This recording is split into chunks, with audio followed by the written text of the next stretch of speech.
చదువుకుంటున్న వారు, కోచింగ్లో ఉన్నవారు, మీ అందరికీ జాగ్రత్త చెప్తున్నారు. ఒళ్ళొంచి కష్టపడి చదవండి, ఒళ్ళొంచి కష్టపడి బాగా చదవండి, ప్రార్థన పూర్వకంగా చదవండి. వీలైతే 18 గంటలు కూడా చదవండి. అవసరమైతే తిండి మానేయండి, అవసరమైతే నిద్ర మానేయండి, ఏదైనా మానేయండి. కానీ అన్యాయంతో జాబ్ మాత్రం సంపాదించొద్దు, లంచం ఇచ్చి జాబులు మాత్రం సంపాదించొద్దు, బ్యాక్ డోర్లో జాబులు మాత్రం సంపాదించొద్దు.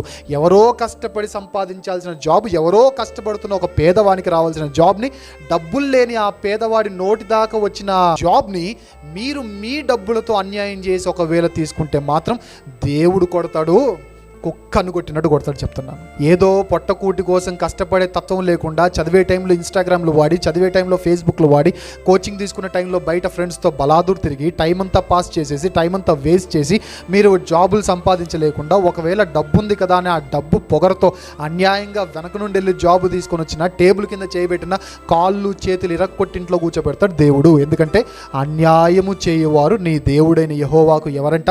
హేయులు.